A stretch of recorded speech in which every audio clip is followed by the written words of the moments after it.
Bismillahirrahmanirrahim. Jadi kali ini kita akan membuat project menggunakan Firebase, terus menggunakan GetX juga.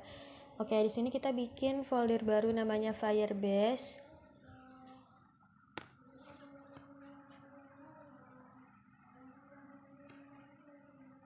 Terus kita Flutter new project. Pilihnya yang empty.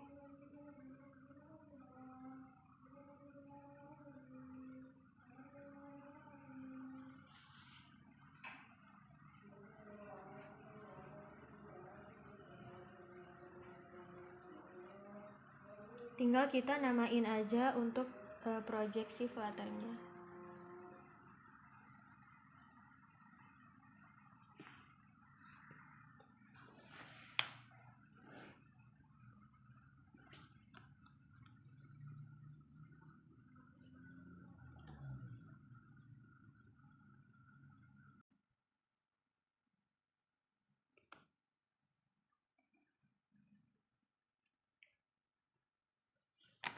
Ini tinggal kita tunggu Flutter-nya ngeluarin project-project bawaan dari si Flutter-nya.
Nah, ini udah keluar semua projectnya.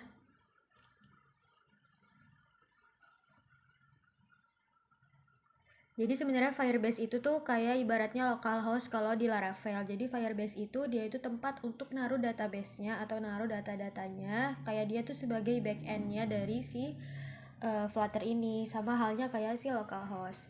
Terus Firebase juga dia tuh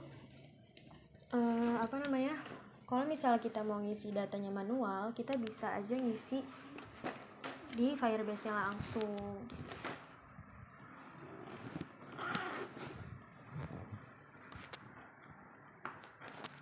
Nah, ini kita buka masuk ke website Firebase-nya.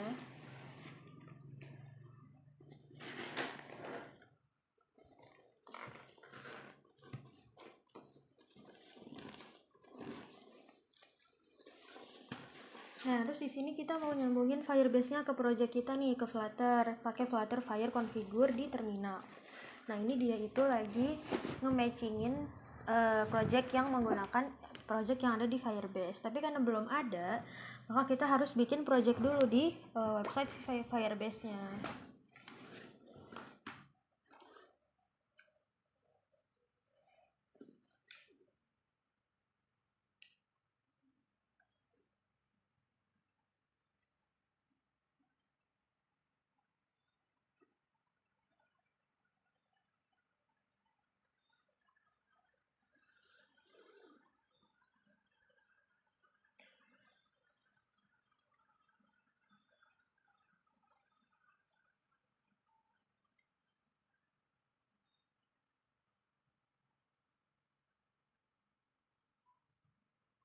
Nah, ini masuk ke GoTo Console.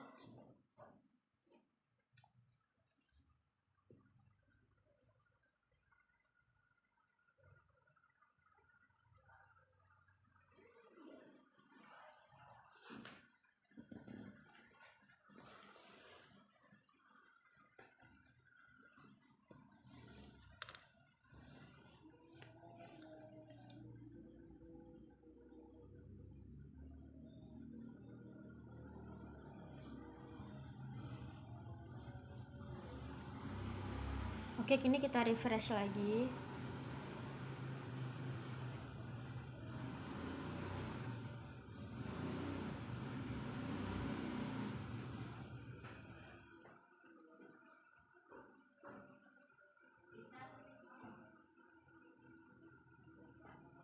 Nah, ini tinggal kita bikin name project.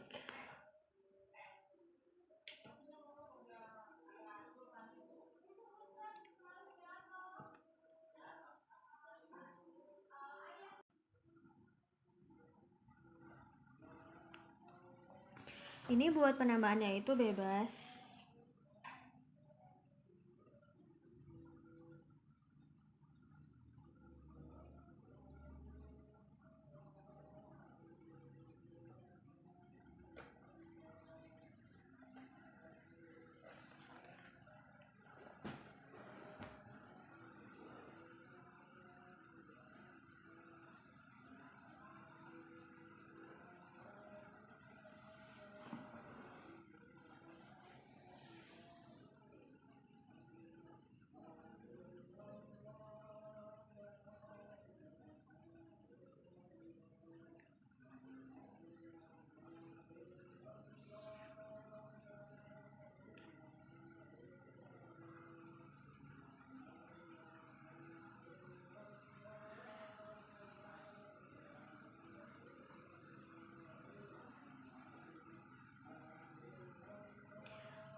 Tinggal kita continue aja.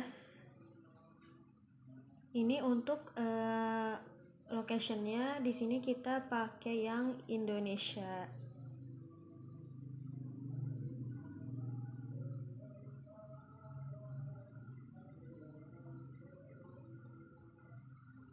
Nah, ini tinggal di accept lagi, terus tinggal kita bikin projectnya. Di sini kita lagi mau preparing project.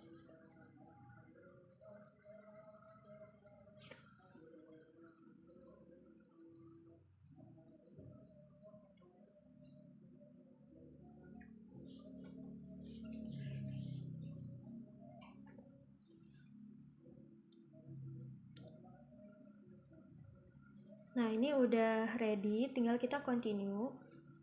Nah, ini adalah tampilan pas project yang dibikinin sama Firebase. Udah ada.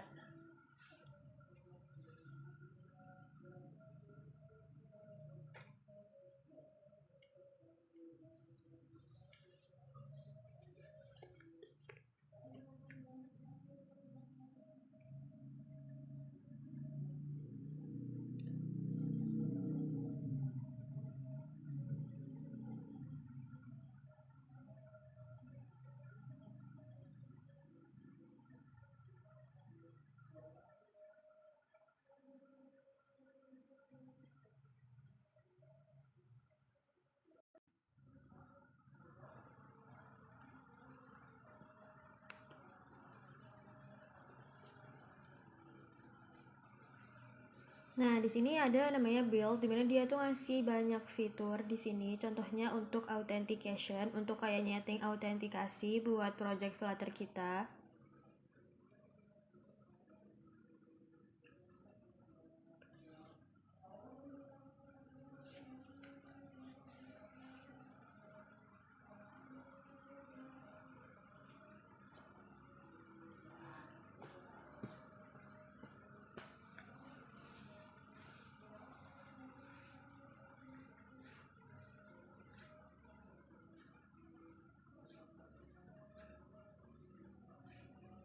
Nah, ini adalah tampilan buat si authentication-nya, tinggal di get start aja.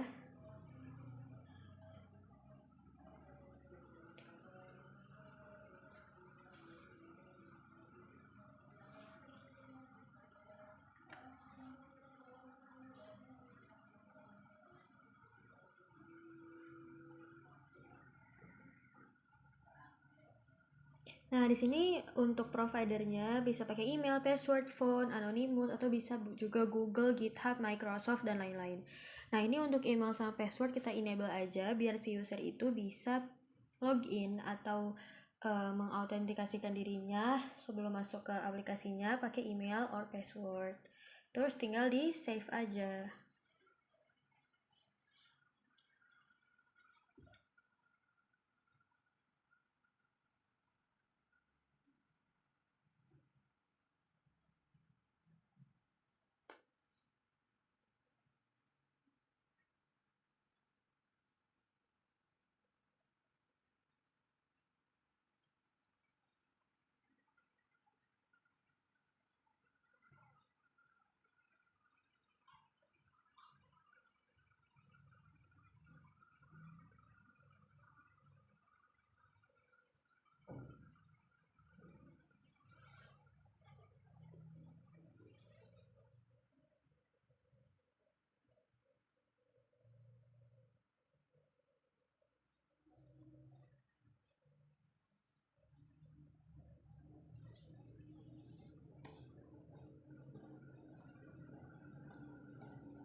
Oke, ini sambil ditungguin aja kan.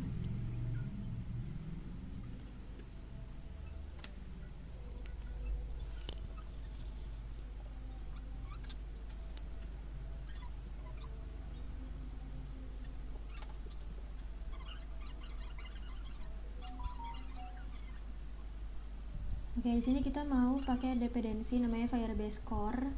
Jadi emang harus pakai Firebase Core untuk kalau mau pakai Firebase. Terus juga Firebase Out karena kita mau bikin authentication untuk si Firebase project kita.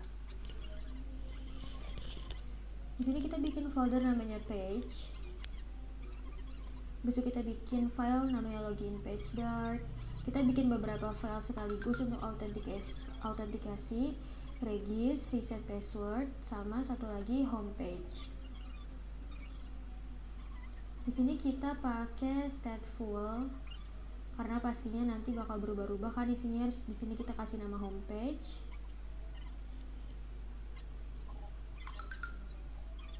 Diganti sama scaffold kayak biasa. Terus app barnya kita kasih title, kita kasih text homepage sama center title-nya bikin true. Actionnya di sini kita mau bikin icon button untuk homepage. Pastinya kita mau bikin icon button. Terus ada icon logout. Terus di sini kita bikin body-nya itu kita kasih di tengah-tengahnya teksnya ada tulisan homepage. Di login page kita bikin juga stateful dengan nama login page. Dan di sini kita bakal ngisi form di dalamnya. Kita bikin add bar, title, text, namanya login page. Terus kita bikin center title-nya true, body-nya. Di sini kita pakai save area. Terus dia pakai child kalau save area. Terus kita bikin center biar kontennya semuanya ke tengah. Kita pakai single child scroll view. Ini tuh biar bisa tetap ke scroll walaupun ada keyboard nanti muncul. Sini kita pakai padding dengan ukurannya 16. Terus padding itu kan child. Jadi kita di sini pakai child.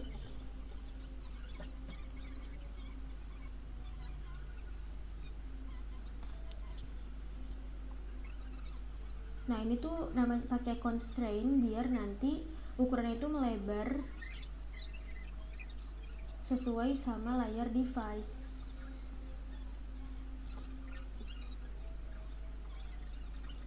Di sini kita bikin elevation.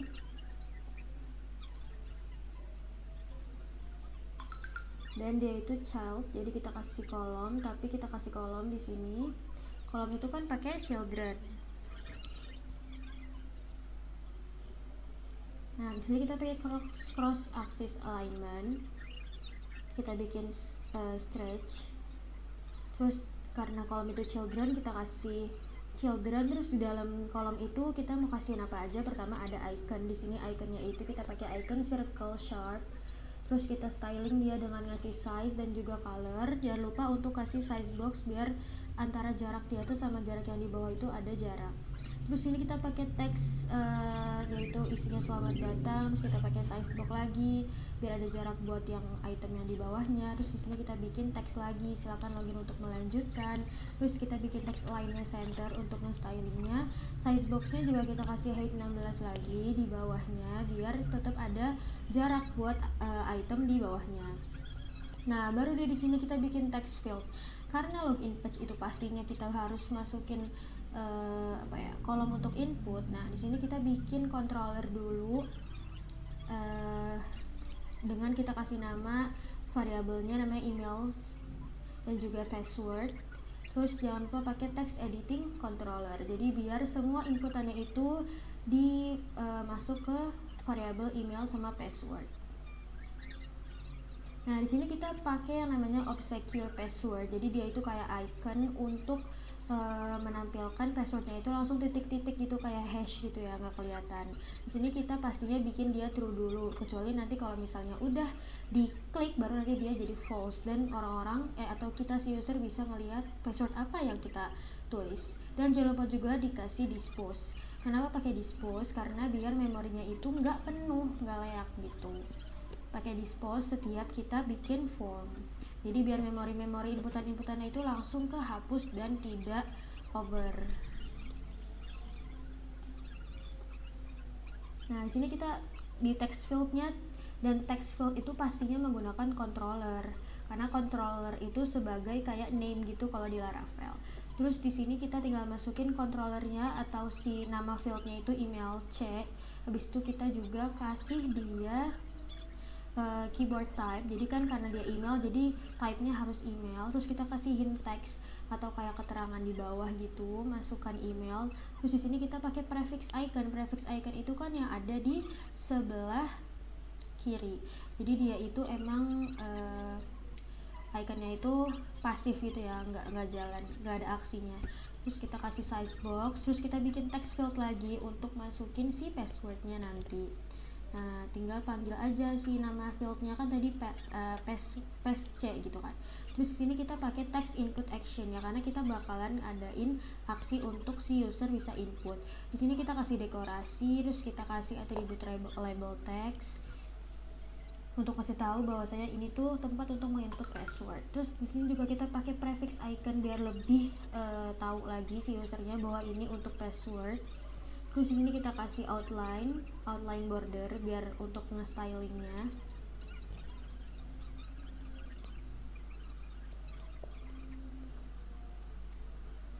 Terus di sini kita pakai suffix icon. Di sini suffix iconnya kita pakai get state,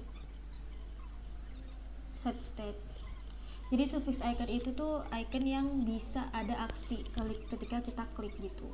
Nah, di sini kita pakai ternary yang kita pakai ini negasi yang obscure password. Jadi intinya kalau nanti dia itu pas diklik, pas dipencet si obscure password atau yang kayak icon mata gitu pas diklik, dia kan awalnya kan true atau dia kayak nggak ngasih lihat passwordnya. Nanti kalau misalnya terus kita negasiin kalau lagi dia diklik nggak true, berarti dia false atau dia ngasih lihat si passwordnya, nampilin passwordnya, nggak ketutup lagi si passwordnya gitu.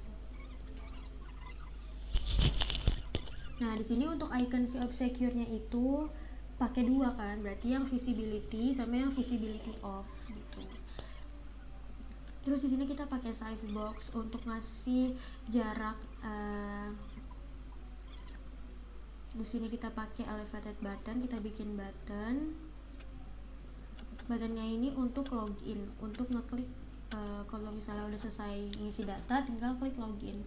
Terus kita bikin text button, kita bikin dua, yang pertama untuk kayak forgot password, sama yang satu lagi untuk arah biar mereka ke register kalau misalnya belum punya email atau belum daftar gitu. Di bagian regis page sama aja isinya kayak login, jadi tinggal kita copy aja ke regis page yang ada di login tadi, tinggal kita ganti-ganti aja jadi register.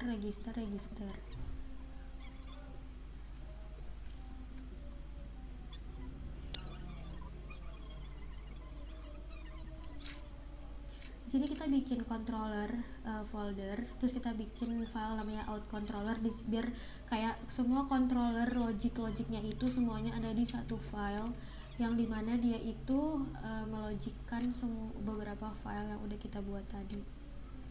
Jadi kayak function buat login, function buat registrasi, function buat reset password, forget password, dan lain-lain ditaruh di out controller. Oke, di sini kita harus daftarin si Firebase-nya dulu. Ini formatnya pakai await Firebase initialize app. Pokoknya ini adalah format untuk kita daftar Firebase ke project Flutter kita.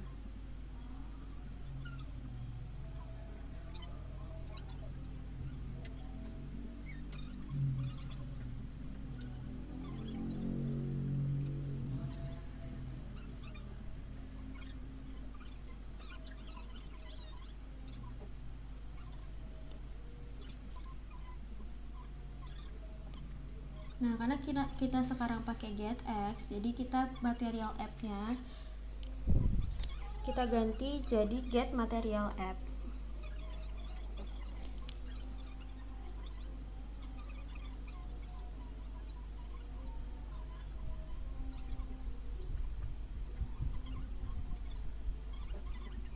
Tinggal kita import biar gak merah.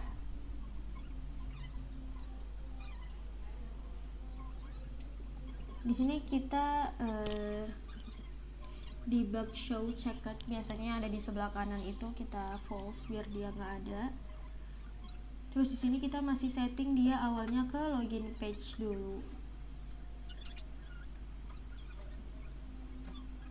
Coba kita mau running di sini, sambil kita running sambil nunggu.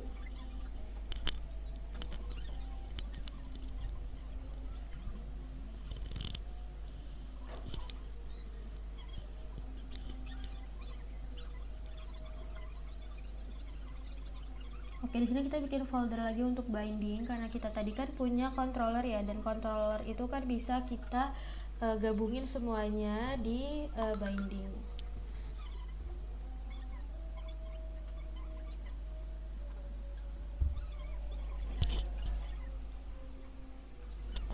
Di sini kita isi out bindingnya, pakai extensnya pastinya ke bindings. Ini sebenarnya bindingnya bisa aja kan kita taruh di setiap file-file tadi, tapi biar rapi-rapi aja jadi kita pisahin bindingnya. Karena kan tadi controllernya juga kita pisah ya, jadi biar sama-sama rapi.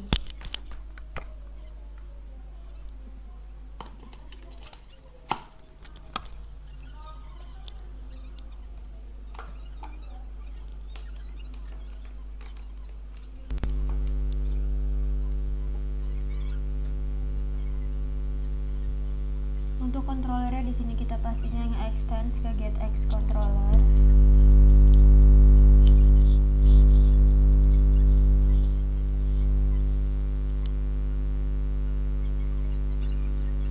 Nah, di sini kita perlu panggil Firebase out dengan menampung dia di variable.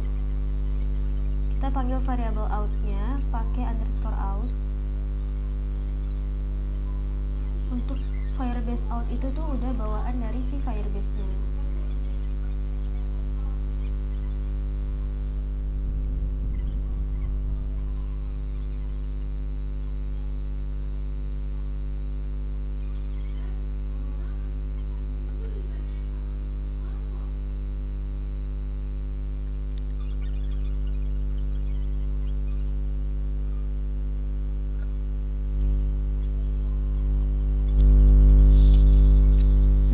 Pastinya loadingnya itu bakalan false ya, karena kan pastinya nggak bakal loading dulu kan kalau misalnya belum ada aksi gitu di setiap page-nya.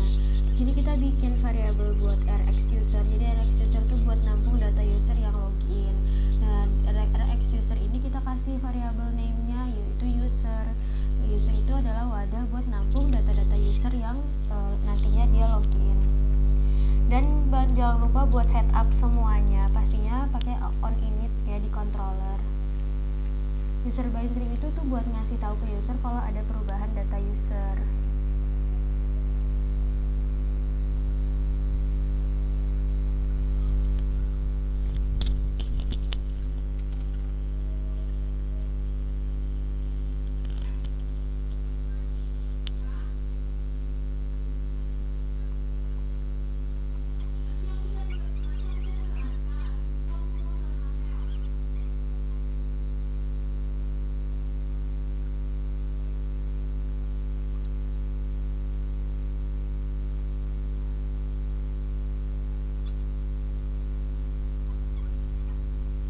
Di sini bikin pertama buat fungsi regisnya pakai future, karena kan nanti dia bakal ngehasilin data gitu kan, makanya pakai future. Terus di sini kita pakai try and catch.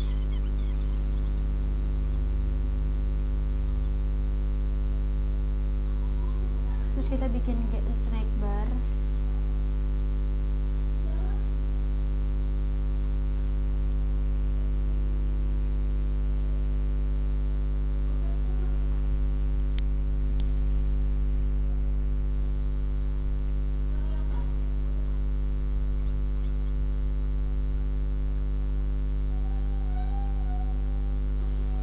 Sekarang kita bikin fungsi untuk login, sama-sama pakai future ya pastinya.